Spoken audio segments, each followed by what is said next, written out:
German Shepherd was trapped between two stacks of tires in a racing pit. What Baby did next was incredible. What happened next will absolutely shock you.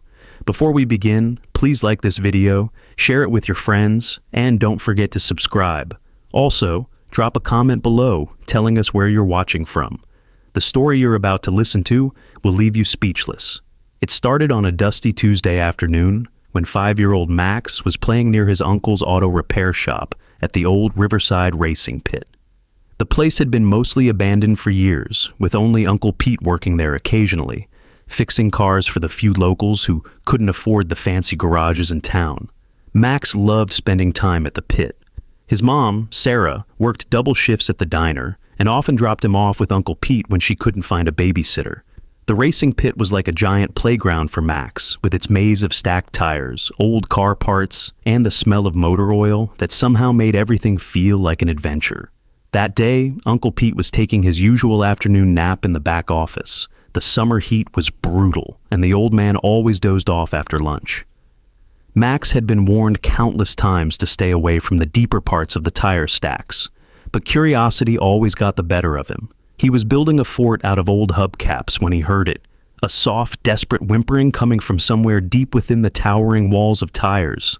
At first, Max thought it might be the wind, but the sound came again, weaker this time, almost like a cry for help.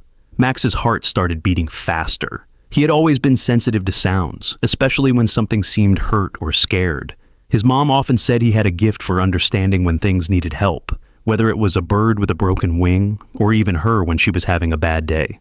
The whimpering came again, and Max couldn't ignore it. He looked back toward the shop where Uncle Pete was sleeping, then toward the tire maze where the sound was coming from. His small hands trembled as he made his decision. "Hello?" he called out softly, his voice barely above a whisper. "Is someone there?" The whimpering stopped for a moment, then returned even more urgently. Max felt his stomach twist with worry. Whatever was making that sound was in real trouble. He started crawling between the stacks of tires, his small frame allowing him to squeeze through spaces that would be impossible for an adult. The rubber smelled old and dusty, and spider webs stuck to his face as he moved deeper into the maze. His heart was pounding so hard he could hear it in his ears. "I'm coming," he whispered. "Don't be scared." The path between the tires was like a tunnel, dark and narrow.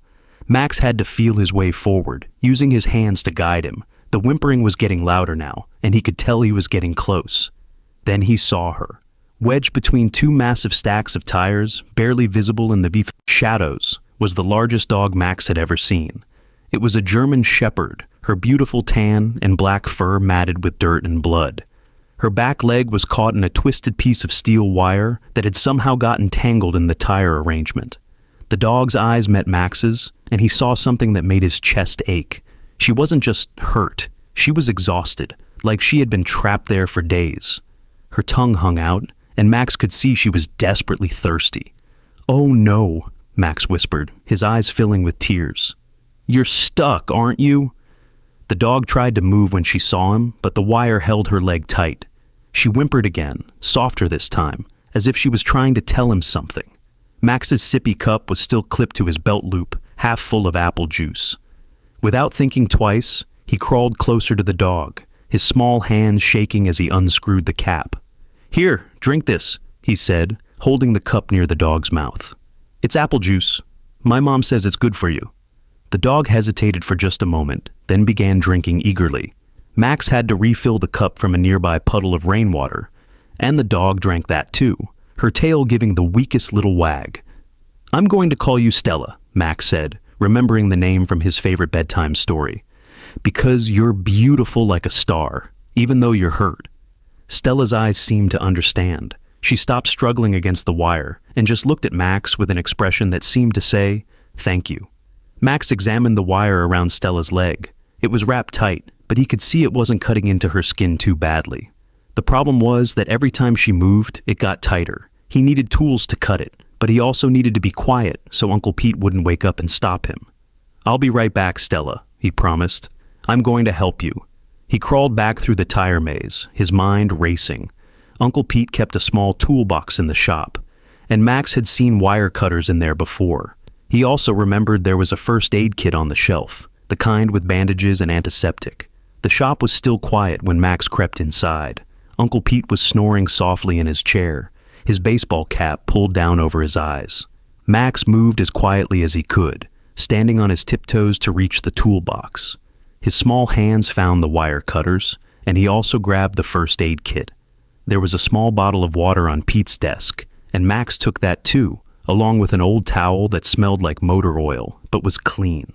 Getting back to Stella was harder with all the supplies, but Max managed it. When he emerged from the tire tunnel, Stella lifted her head and her tail wagged a little stronger. "I'm back," Max whispered. "This might hurt a little, but I'm gonna get you free." Working with the wire cutters was tricky for someone his size, but Max was determined. He talked to Stella the whole time, telling her about his mom, about school, about how he wanted to be a veterinarian when he grew up so he could help animals like her. "My mom says I'm good at taking care of things," Max said as he carefully positioned the cutters. "She says I have gentle hands." The wire snapped with a small click, and Stella's leg was free. She whimpered once, then slowly moved her leg, testing it. There was some swelling, but she could put weight on it. Max opened the first aid kit and found some antiseptic wipes. He cleaned the small cuts on Stella's leg, then wrapped it gently with a bandage, the way he had seen his mom do when he scraped his knee. "There," he said, sitting back on his heels. "All better." But as Max looked at Stella more closely, he noticed something strange. Around her neck was a thick, heavy collar, not like the regular collars he had seen on neighborhood dogs. This one looked serious, almost military, with a metal plate where a name tag should be. But the plate was burned and scratched, like someone had tried to remove whatever was written there. "Stella?" Max said softly. "Where did you come from?" As if in answer to his question, a low rumble filled the air. Max looked up to see a black SUV slowly driving around the perimeter of the racing pit. The windows were tinted dark, and the vehicle moved with the deliberate pace of someone searching for something. Max's instincts told him to hide, and he pulled Stella deeper into the tire maze. Through a gap in the tires, he watched as the SUV stopped near the shop entrance. A man in a black suit got out, looked around, then walked toward the shop. Max held his breath. Something about the man made him feel scared, though he couldn't explain why. The way he moved, the way he kept looking around. It reminded Max of the bad guys in the movies his mom let him watch. The man knocked on the shop door, and Max heard Uncle Pete's voice, groggy with sleep. "Yeah, what do you want?" "Sorry to disturb you, sir," the man said, his voice carrying across the pit. "I'm looking for a dangerous dog that escaped from a research facility. German Shepherd, female, about 3 years old. She might have rabies, so if you've seen her, it's important that you don't approach her." Max's heart started racing. He looked at Stella, who was pressed against him, her body tense. She was listening to the conversation too, and Max could feel her trembling. "Haven't seen any dogs around here," Uncle Pete replied. "Place is pretty quiet." "Well, if you do see her, here's my card. There's a reward for information leading to her capture. She's very dangerous. We're concerned about public safety." Max heard footsteps walking around the shop, then the man's voice again. "Mind if I take a look around? Just to be sure?" "Suit yourself," Uncle Pete said. "But like I said, haven't seen any dogs." Through the gap in the tires, Max watched the man in black start walking toward the tire stacks. His heart was beating so loud, he was sure the man would hear it. Stella seemed to sense the danger too. She pressed closer to Max, her body perfectly still. The man walked right past their hiding spot, so close that Max could have reached out and touched his shiny black shoes. He spent several minutes looking around the tire maze, then walked back to his SUV. "If you see anything, call that number," the man called to Uncle Pete. "Remember, she's very dangerous. Don't try to handle her yourself." The SUV drove away, but Max didn't move for a long time. Something about the whole situation felt wrong. Stella didn't seem dangerous at all. She was gentle and scared, just like any hurt animal would be. "You're not dangerous, are you, Stella?" Max whispered. Stella looked at him with those intelligent brown eyes, and Max felt certain that whatever was going on, the man in black wasn't telling the truth. There was something special about Stella, something that made people want to find her, but Max didn't think it was because she was dangerous. He made a decision that would change everything. He was going to help Stella, no matter what. That night, Max couldn't sleep. He kept thinking about Stella, alone and scared in the tire maze. He had managed to sneak her some food from his lunch, a peanut butter sandwich and a bag of chips, but he knew it wasn't enough. She needed real help, and he needed to understand what was really going on. The next morning, Max convinced his mom to drop him off at Uncle Pete's shop extra early. Sarah was running late for her shift at the diner, so she didn't ask too many questions when Max said he wanted to help Pete organize some tools. "Just stay out of trouble, sweetheart," she said, giving him a quick kiss on the forehead. "And listen to your uncle." As soon as her car disappeared down the dusty road, Max hurried to the tire maze. Stella was still there, curled up in the same spot, but she looked a little better. Her eyes were brighter, and she managed a small tail wag when she saw him.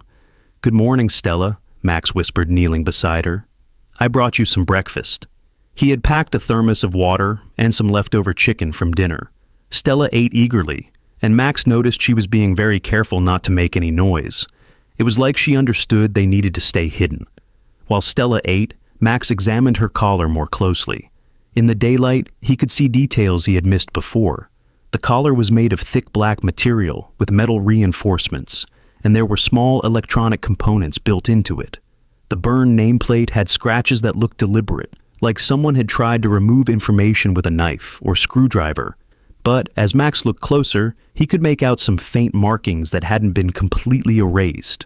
There were numbers, part of what looked like a serial number, and the partial letters K9 and MIL. K9, Max said softly. Like police dogs? Stella's ears perked up at the sound, and she looked directly at Max. Her reaction was immediate and unmistakable. She knew those letters meant something important. Max had seen police dogs before, during a school assembly about safety. They were trained to find drugs and help catch bad guys. But this collar looked different from the ones he remembered. It looked more advanced, more serious. There was something else about the collar that caught his attention. Along the side, almost hidden under Stella's fur, was a small compartment with a tiny latch. Max's fingers were just small enough to work it open. Inside the compartment was a small electronic chip, about the size of a fingernail, wrapped in waterproof material. Max had never seen anything like it, but he knew it was important. The way it was hidden, the way the collar was designed. Everything told him this wasn't just a regular dog collar. "Stella," he whispered, "you're not just any dog, are you?" Uncle Pete's voice calling from the shop interrupted his thoughts. "Max, you out there, kid?" Max quickly closed the compartment and slipped the chip into his pocket. "Coming, Uncle Pete." He gave Stella a reassuring pat. "I'll be back soon. Stay quiet, okay?" Uncle Pete was in the shop, sorting through a pile of invoices. He looked up when Max came in, his weathered face creased with a smile. "Morning, kiddo. Your mom drop you off early again?" "Yeah, she had to work," Max said, trying to act normal. "Can I help you with anything?" Pete chuckled.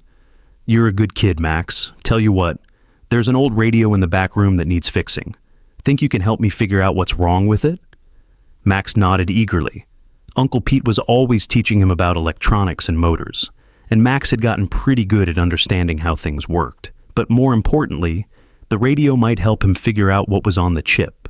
They spent the next hour working on the radio, and Max learned that it had both regular AM/FM bands and something called a digital scanner that could pick up police and emergency frequencies. When they finally got it working, Pete showed him how to tune in to different channels. "This old thing can pick up all kinds of signals," Pete explained. "Police, fire department, even some military frequencies if you know where to look." Max's heart jumped. Military frequencies? That might be exactly what he needed. "Uncle Pete," Max said carefully. "What does MIL mean?" Pete raised an eyebrow. "Military usually. Why do you ask?" "Oh, just something I saw on TV," Max said quickly. "About police dogs and stuff." Pete nodded. "Yeah, they use a lot of dogs in the military. Smart animals, very well trained. Some of them are worth more than a new car, believe it or not." Max spent the rest of the morning helping Pete with various tasks around the shop. But his mind kept wandering to Stella and the chip in his pocket. Every time he heard a car engine, he looked up, worried that the man in black might come back. Around lunchtime, Pete announced he was going into town to pick up some parts and grab a sandwich. "You want to come with me, Max?" "Can I stay here?" Max asked. "I want to keep working on that radio." Pete hesitated. "Well, I guess you'll be okay for an hour. Just stay in the shop, and don't go wandering around those tire stacks. Some of them aren't stable." "I promise," Max said, crossing his fingers behind his back. As soon as Pete's truck disappeared down the road, Max grabbed the radio and hurried to the tire maze. Stella was waiting for him, and she seemed excited to see the radio. "Okay, Stella," Max said, settling down beside her. "Let's see what this chip is all about." Max had watched Pete use the radio's digital scanner, and he managed to connect the chip to the radio using a small cable he found in Pete's toolbox. The radio's display lit up with numbers and letters, and suddenly voices started coming through the speaker. The first few channels were normal: police dispatchers, fire department calls, nothing unusual. But then Max found something that made his blood run cold. "Base, this is Team Alpha. Still no sign of the asset. Local search has been expanded."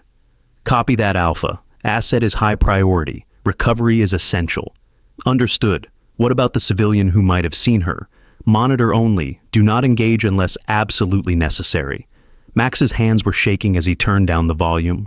They were talking about Stella. He was sure of it. And they were watching Uncle Pete, maybe watching him too. Stella seemed to recognize the voices. Her ears were flat against her head, and she was pressing close to Max like she was trying to hide. "It's okay," Max whispered. "I won't let them hurt you." But as he continued to listen, Max learned things that made his stomach twist with worry. The people looking for Stella weren't just regular police or animal control.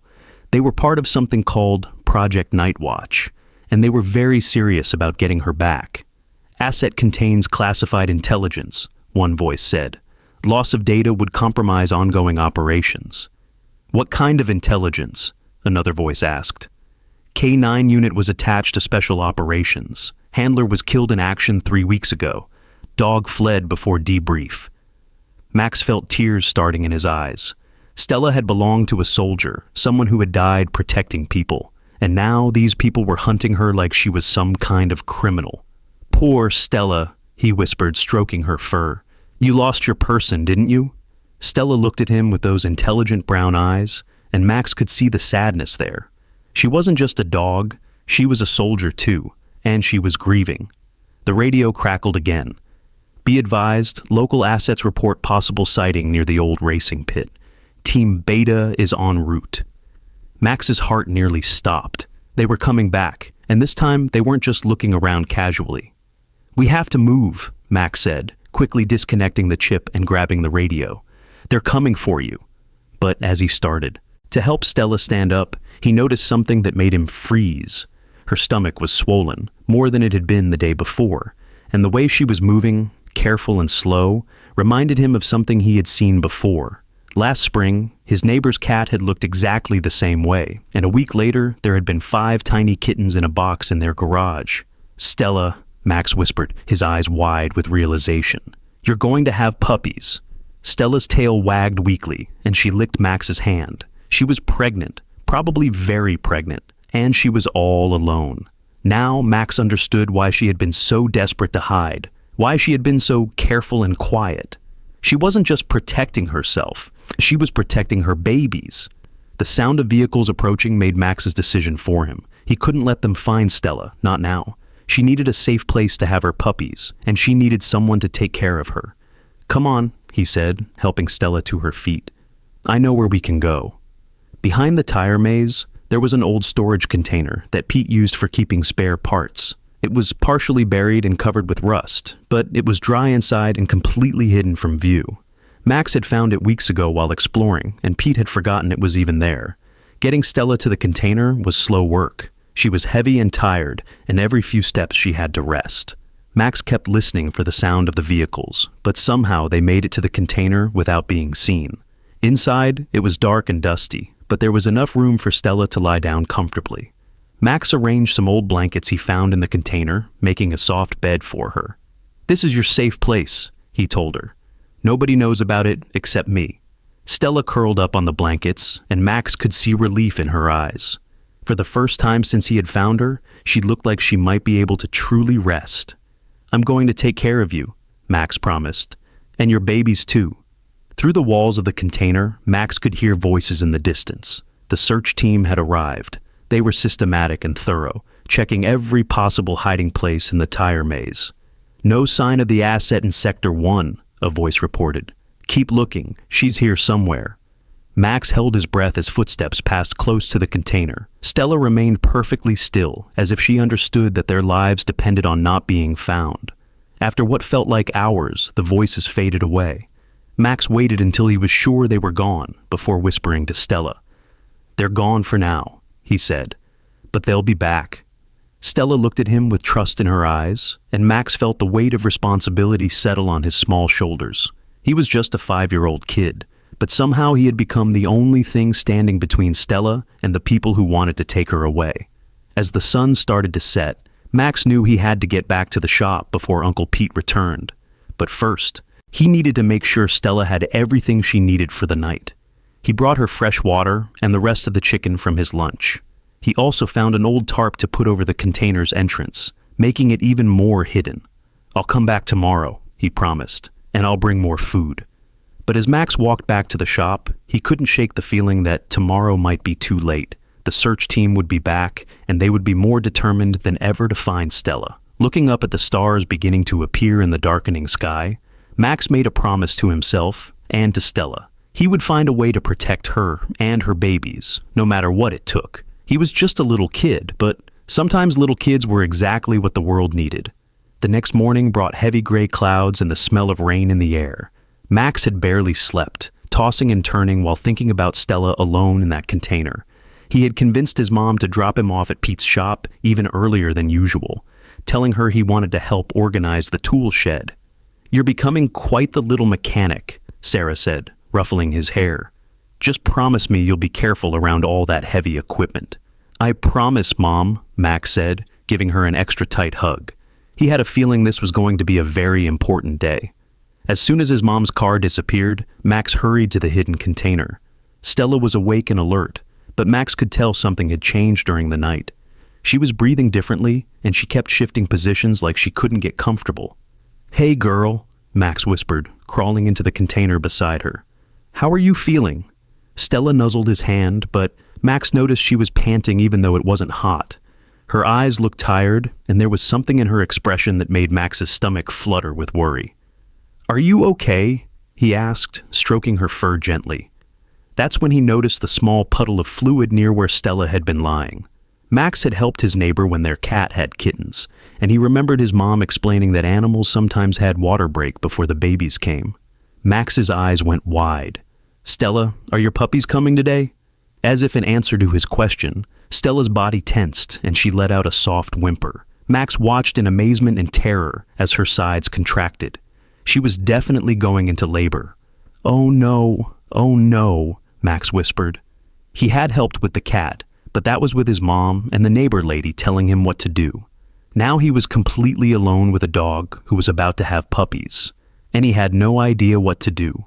Stella looked at him with trust in her eyes, and Max felt his panic calm down a little. She was counting on him, and he couldn't let her down. "Okay, Stella," he said, trying to sound braver than he felt. "I'm going to help you. Just like you helped your soldier person, I'm going to help you." Max remembered that the neighbor lady had said the most important thing was to keep everything clean and quiet. He ran back to Pete's shop and grabbed more clean towels, a bowl for water, and the first aid kit. He also took Pete's emergency flashlight in case he needed to see better in the dark container. When he got back to Stella, her contractions were getting stronger. Max spread the clean towels around her and filled the water bowl from a rain barrel behind the shop. "You're doing great, Stella," Max said softly. "I'm right here with you." For the next 2 hours, Max stayed by Stella's side as she labored. Uncle Pete had arrived at the shop, but he was working on a complicated engine repair and didn't notice that Max was missing. Max could hear the sound of power tools in the distance, which helped cover any noise Stella might make. The first puppy came just as the rain started to fall. Max watched in wonder as Stella instinctively cleaned the tiny wet bundle and nudged it toward her belly. The puppy was mostly black with small tan markings, and it was already making soft, squeaking sounds. "He's beautiful, Stella," Max whispered, tears in his eyes. "You're such a good mama." The second puppy came an hour later, and this one was lighter colored with more tan markings. Max helped by gently cleaning the puppy with a soft towel while Stella tended to the first one. But during the birth of the third puppy, something went wrong. The puppy came out much smaller than the others, and it wasn't moving or making sounds. Stella nuzzled it anxiously, but Max could tell the little one wasn't breathing. Max's heart broke as he watched Stella try to revive her baby. He had seen this happen with the neighbor's cat, too. Sometimes not all the babies made it. Very gently, Max helped Stella understand that the tiny puppy was gone, wrapping it carefully in a soft cloth. "I'm so sorry, Stella," Max whispered, tears streaming down his face. "But look, you have two beautiful, healthy babies." The two surviving puppies were nursing now, their tiny tails wagging as they found their spots next to their mother. Stella licked them constantly, her maternal instincts strong and sure. Max was so focused on the new family that he almost didn't hear the vehicles approaching. But when the sound registered, his blood turned to ice. The search team was back, and this time they sounded like they meant business.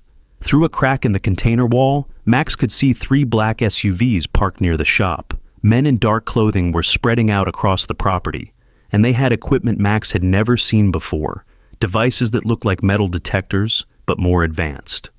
"Heat signature scanners," one of the men called out. "We're picking up multiple warm bodies in Sector 3. Max's heart nearly stopped.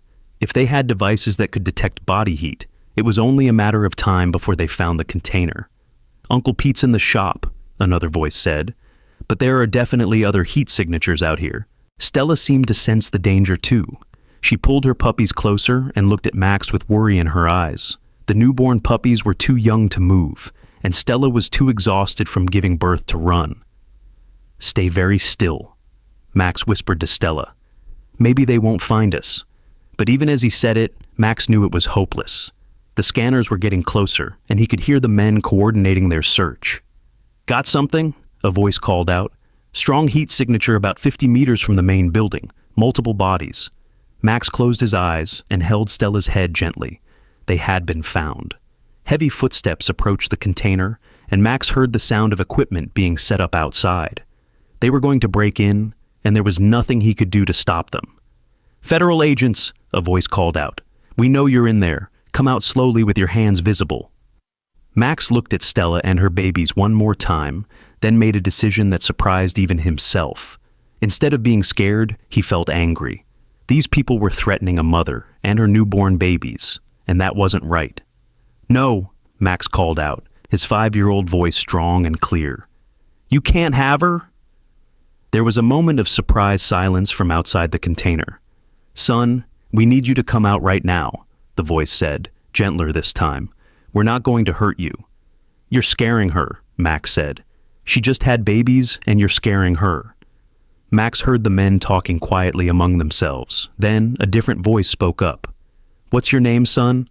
"Max, and this is Stella. She's not dangerous. She's just a mama dog who needs help." "Max, I need you to listen to me very carefully," the voice said. "The dog you're with is a trained military asset. She's very valuable, and we need to take her back where she belongs." "She doesn't belong with you," Max said firmly. "Her soldier person died, and now she's scared and sad. You just want to take her away from her babies." There was another long silence, then Max heard someone talking into a radio. "Base, we have a situation. Asset is located, but there's a civilian child involved. Child appears to be protecting the asset. Orders are to retrieve the asset by any means necessary," came the crackling reply. "Sir, it's a 5-year-old kid." "I don't care if it's a kindergarten class. Get me that dog." Max heard the men moving around outside, and he knew they were getting ready to force their way in. He held Stella tighter, feeling her trembling against him. "It's okay, girl," he whispered. "Whatever happens, I won't let them hurt your babies." Just then, Max heard a new voice outside, Uncle Pete's voice, and he sounded angry. "What the hell do you think you're doing on my property?" "Sir, we're federal agents conducting an authorized search." "Authorized by who? You got a warrant?" "Sir, this is a matter of national security." "I don't care if it's a matter of planetary security," Pete's voice boomed. "That's my nephew in there, and if you think I'm going to let you terrorize a 5-year-old kid, you're out of your damn minds." Max felt a surge of love for his uncle. Pete might be gruff and sleepy most of the time, but when it mattered, he was exactly the kind of person you wanted on your side. "Sir, step back or you'll be arrested for interfering with a federal investigation." "Go ahead and try it," Pete said.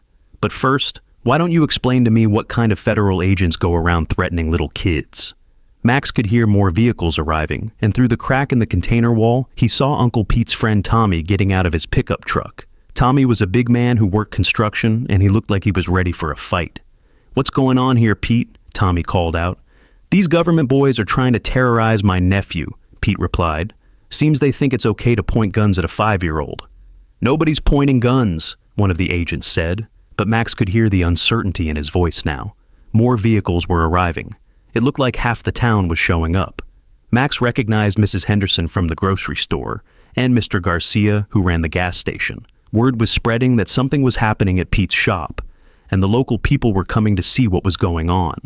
"Max, honey, are you okay in there?" Mrs. Henderson called out. "I'm okay," Max called back, "but they want to take Stella away from her babies." "What babies?" Uncle Pete asked. "She had puppies today," Max explained.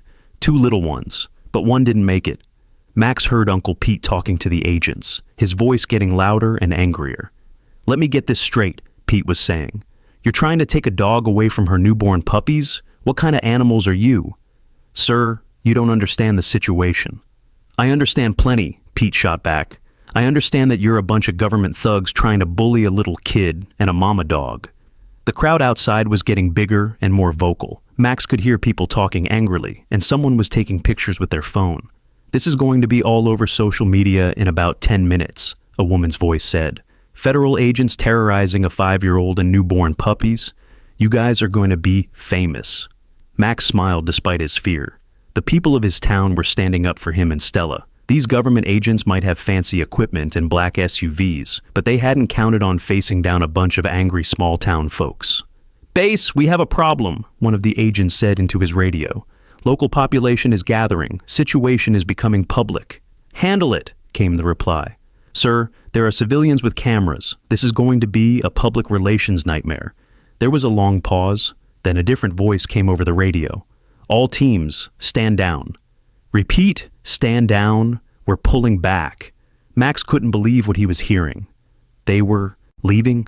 You can't be serious," one of the agents said. "Dead serious. Asset recovery is important, but not worth a media circus. We'll find another way." Max heard the agents talking among themselves, then their footsteps moving away from the container.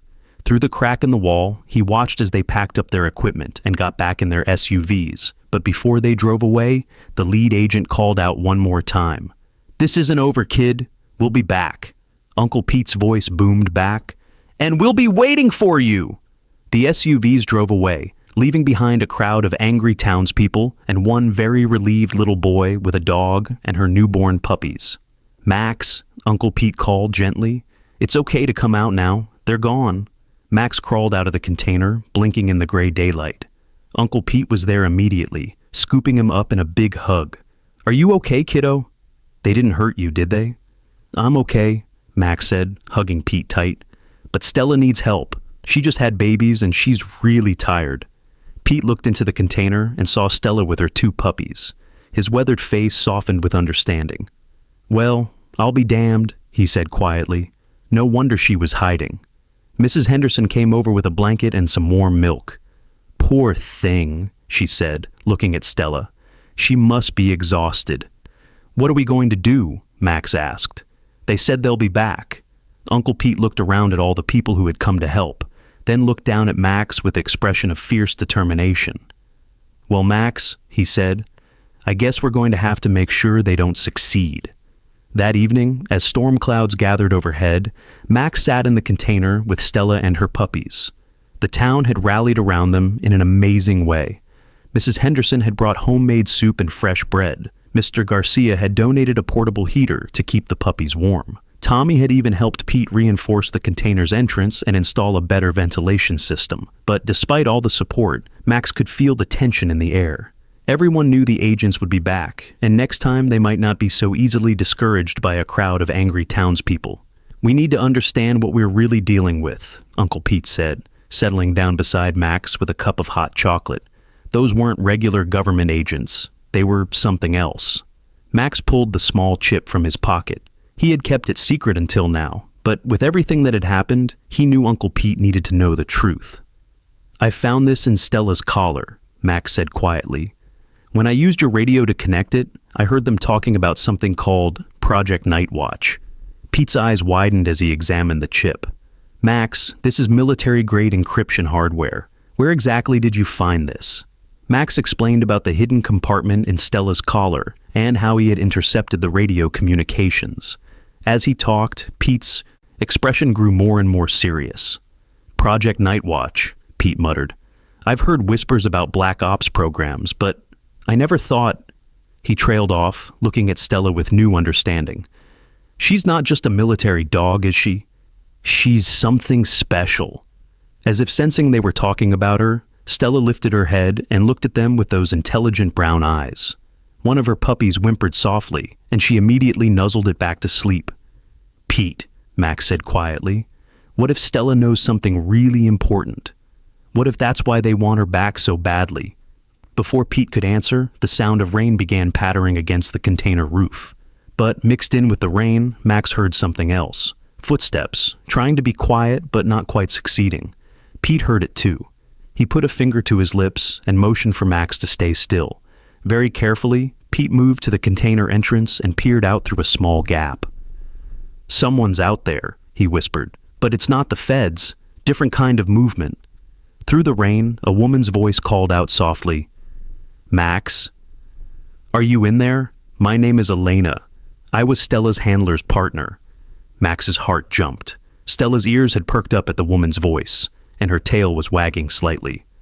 I'm not with the people who were here earlier, the woman continued.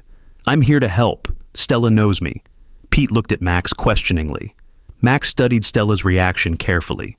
The dog was alert, but not afraid. If anything, she seemed excited. Okay, Pete called out, but come in slowly and keep your hands where we can see them. The woman who entered the container was nothing like the agents from earlier. She was young, maybe in her 20s, with short brown hair and kind eyes. She wore civilian clothes, jeans and a rain jacket, but she moved with the confidence of someone with military training. When Stella saw her, the dog's reaction was immediate and unmistakable. Her tail wagged harder, and she made a soft whining sound that seemed to say, I know you. Hey girl, Elena said softly, kneeling beside Stella. I've been looking everywhere for you. Elena gently petted Stella, then looked at the two puppies with wonder. She had her babies, she said, her voice thick with emotion. Marcus would have been so proud. Marcus? Max asked. Sergeant Marcus Chen, Elena explained. He was Stella's handler and my best friend. He died 3 weeks ago in Syria. Max felt tears starting in his eyes. The radio said her person was killed in action. Elena nodded sadly. Marcus and Stella were partners for 2 years. They saved a lot of lives together. She looked at Max with curiosity. You're the little boy who's been taking care of her? This is Max, Pete said, and I'm his uncle Pete. Max found Stella trapped in our tire stacks yesterday. Yesterday? Elena looked surprised. She's been missing for over a week. Where has she been all this time?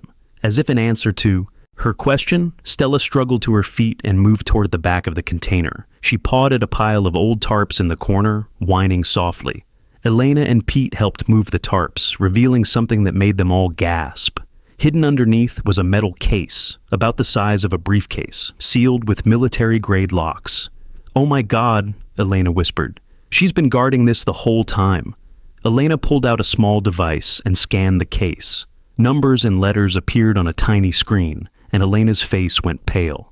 This is Marcus's case, she said. It contains classified intelligence about Project Nightwatch. We thought it was lost when he... She couldn't finish the sentence. What's Project Nightwatch? Max asked.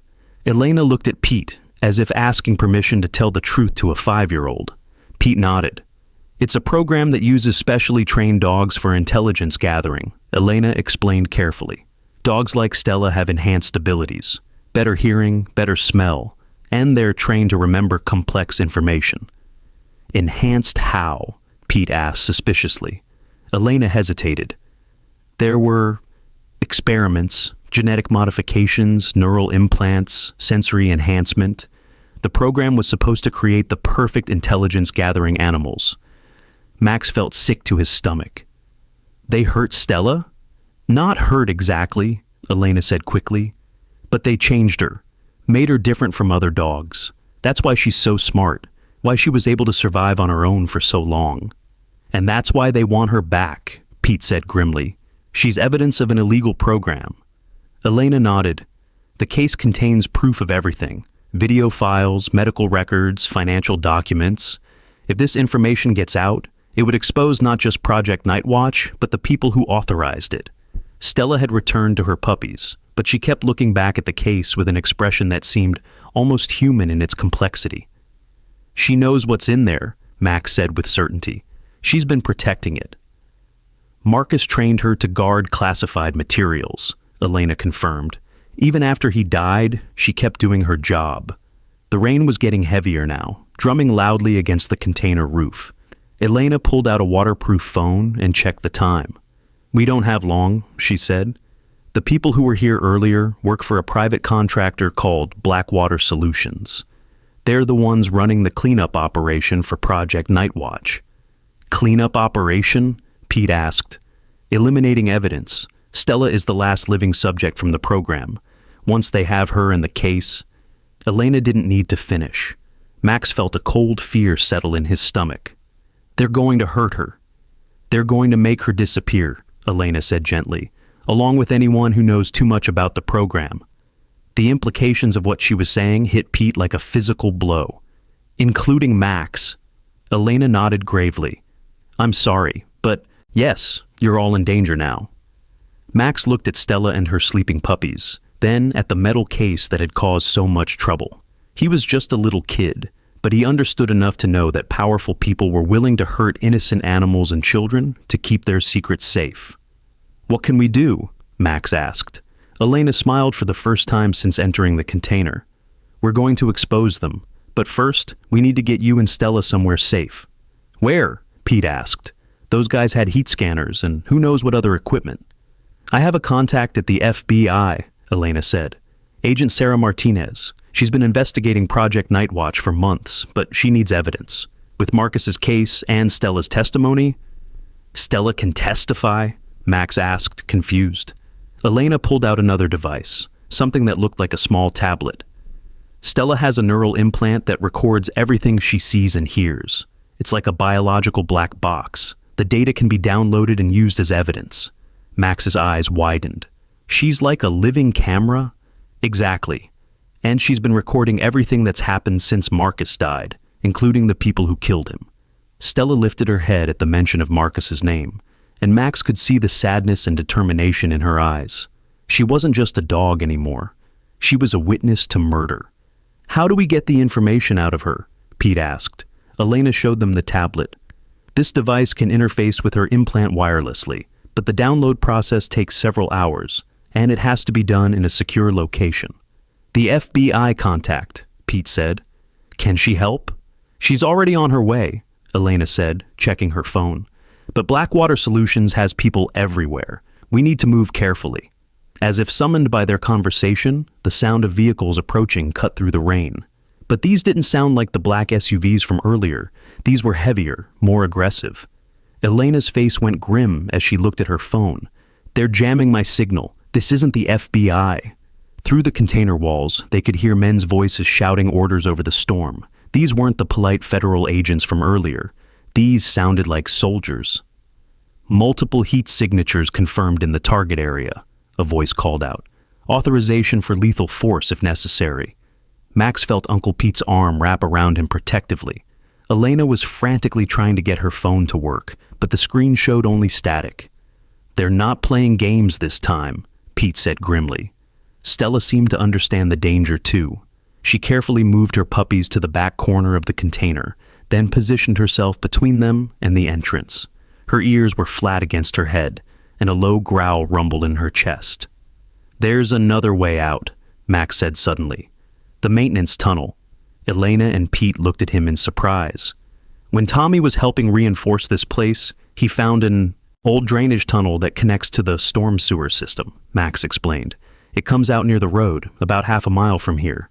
"Can we fit through it?" Elena asked. "I can," Max said, "and maybe Stella, if she's careful." "What about the puppies?" Pete asked. "They're too young to travel."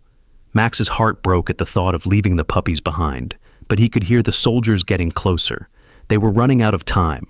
"I'll carry them," he said firmly. "Stella saved me. Now I'm going to save her babies." Elena looked at this brave little boy with new respect. "Okay," she said, "but we have to move fast." As they prepared to escape through the tunnel, Max took one last look at the metal case that had started everything. "What about the evidence?" Elena grabbed the case and the chip from Max. "I'll make sure it gets to the right people," she promised. Outside, the voices were getting closer. "Thermal imaging shows they're still in there. Prepare to breach." "Go," Pete whispered urgently. "I'll buy you some time." "Uncle Pete, no," Max started to protest. "It's okay, kiddo," Pete said, giving him a fierce hug. "These old boys don't know who they're messing with." Stella was already at the tunnel entrance, looking back at her puppies with obvious distress. Max gently picked up the two tiny puppies, wrapping them in a soft towel. "Come on, Stella," he whispered. "Trust me." As they crawled into the narrow tunnel, Max could hear Uncle Pete outside, loudly telling the soldiers exactly what he thought of people who threatened children and puppies. The sound of his uncle's defiant voice gave Max courage as they made their way through the darkness toward an uncertain future. But, for the first time since this whole adventure began, Max felt like they might actually have a chance to win. The drainage tunnel was cold, dark, and filled with the sound of rushing water from the storm above. Max crawled carefully through the narrow space, holding Stella's puppies against his chest, while Elena followed behind with her equipment. Stella moved like a shadow beside them, her enhanced senses guiding them through the darkness better than any flashlight could. "The exit should be just ahead," Max whispered, his voice echoing strangely in the confined space. They had been crawling for what felt like hours, though Max knew it had probably only been 20 minutes. Behind them, they could hear the distant sounds of shouting and engines, but the noise was getting fainter with each step. When they finally emerged from the tunnel, they found themselves beside a country road about half a mile from Uncle Pete's shop. The rain had slowed to a gentle drizzle, and through the gray morning light, Max could see flashing lights in the distance where the shop was located. "Are you okay?" Elena asked, helping Max to his feet. Max nodded, though his clothes were soaked and muddy and his arms ached from carrying the puppies. Stella immediately came to check on her, babies, sniffing them carefully to make sure they were unharmed. "They're okay, Stella," Max said softly, "but we need to keep moving." Elena was checking her phone, and for the first time since the soldiers had arrived, she was getting a signal. "Agent Martinez is 5 minutes away," she said with relief. "She's bringing backup." As if summoned by her words, 2 unmarked cars appeared around the curve in the road. They pulled over quickly, and a woman in her 30s got out of the first car. She had short black hair and wore a FBI windbreaker over jeans. "Elena," the woman called out. "Thank God you're safe." "Sarah," Elena replied, rushing over to her. "We have everything, the case, the chip, and Stella." Agent Martinez looked at Max with surprise and concern. "This is the child?" Max stepped forward, still holding the puppies. "I'm Max. This is Stella and her babies." Agent Martinez knelt down to Max's level, her expression gentle but serious. "Max, you've been very brave, but I need you to understand that what happens next is going to be dangerous. Are you sure you want to be part of this?" Max looked at Stella, who was watching him with those intelligent brown eyes. He thought about Uncle Pete, who was probably in trouble because he had helped them. He thought about Marcus, the soldier who had died protecting people, and he thought about the puppies in his arms, who deserved to grow up safe and free. "Stella saved my life," Max said simply. "Now, I want to save hers." Agent Martinez smiled. "Okay then, let's finish this." They moved quickly to a secure location, an abandoned warehouse that the FBI had been using as a base of operations for their investigation into Project Nightwatch. Inside, Elena set up her equipment while Agent Martinez coordinated with her team via radio. "We have confirmation that Blackwater Solutions has taken Pete Morrison into custody," one of the agents reported. "They're claiming he was interfering with a federal investigation." Max felt tears start in his eyes. Uncle Pete was in trouble because of him. "Don't worry," Agent Martinez said, putting a comforting hand on Max's shoulder. "We're going to get your uncle back, but first, we need to download the evidence from Stella." Elena had finished setting up the neural interface device. It looked like a small crown with wires and sensors designed to fit over Stella's head. "This won't hurt her," Elena explained to Max, "but she needs to stay very still for about an hour while the data downloads." Max sat beside Stella as Elena carefully placed the device on her head. Stella remained perfectly calm, as if she understood how important this was. "She's remarkable," Agent Martinez said, watching Stella. "I've never seen a dog with this level of intelligence and self-control." "The neural enhancements changed her," Elena explained, "but they also gave her the ability to process and remember information in ways that no natural animal could." As the download began, images started appearing on Elena's tablet screen. They were seeing the world through Stella's eyes. Her memories of the past 3 weeks played out like a movie. Max watched in fascination as Stella's story unfolded. He saw Marcus, a young soldier with kind eyes who clearly loved Stella very much. He saw their missions together, traveling to dangerous places and gathering intelligence that saved lives. Then the images turned dark. Max saw the night Marcus died, not in combat as they had been told, but in a laboratory. Marcus had discovered something about Project Nightwatch, something that made him a threat to the people running it. "He found out about the civilian testing," Elena whispered, her face pale as she watched the memories. "They weren't just experimenting on military dogs. They were planning to use the technology on family pets, service animals." Agent Martinez was recording everything on her own device. "This is exactly what we needed. Visual evidence of illegal human experimentation, oversight, and murder."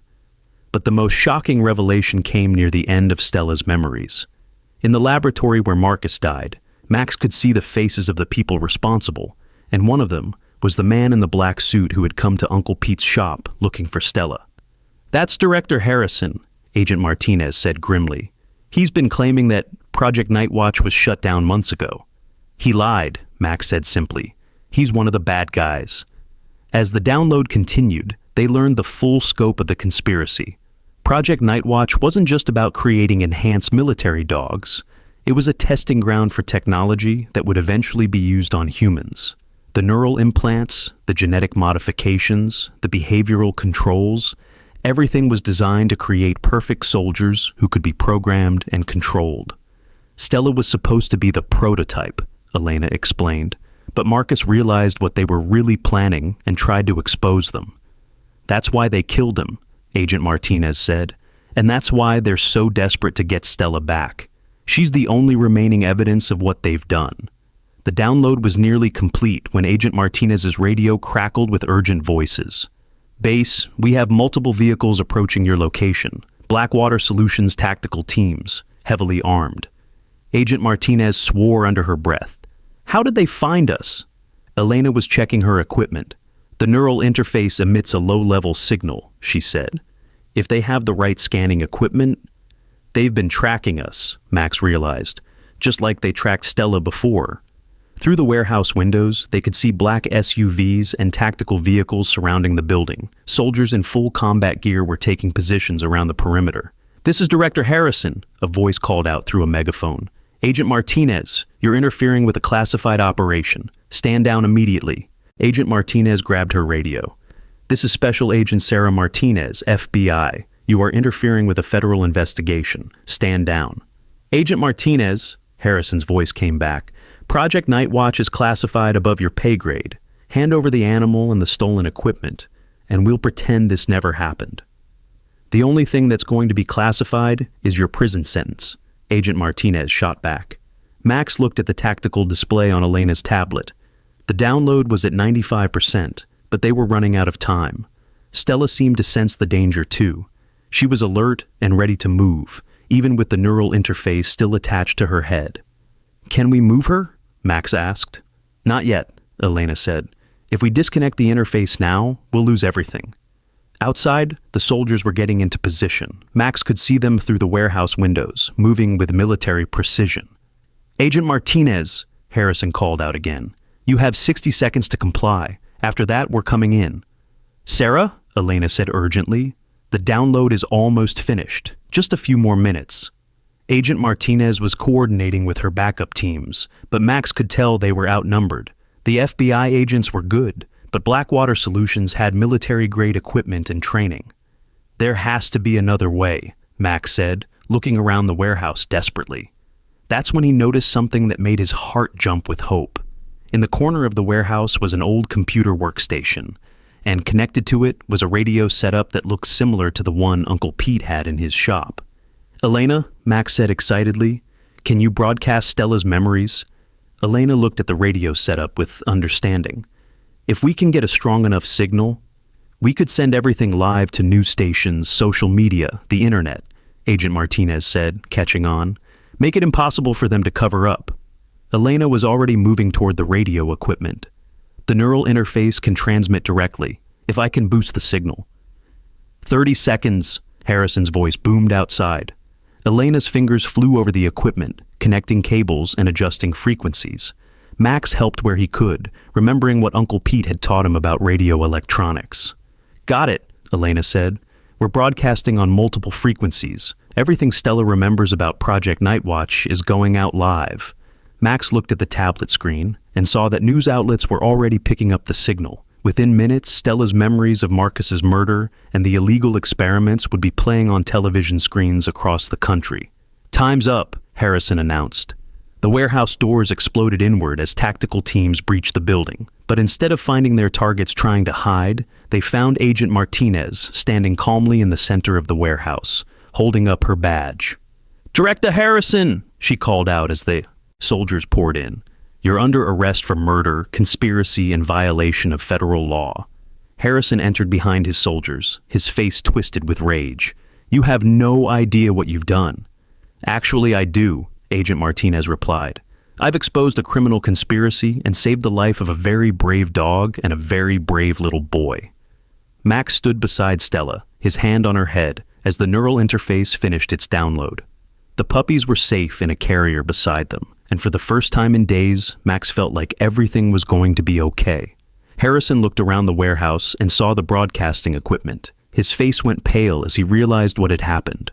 "It's too late," Elena said simply. "The whole world knows the truth now." As if to prove her point, Agent Martinez's radio crackled with reports from around the country. News stations were broadcasting Stella's memories, and the public reaction was immediate and overwhelming. Social media was exploding with outrage about Project Nightwatch and demands for justice. Harrison and his soldiers were surrounded by FBI agents, their weapons lowered in defeat.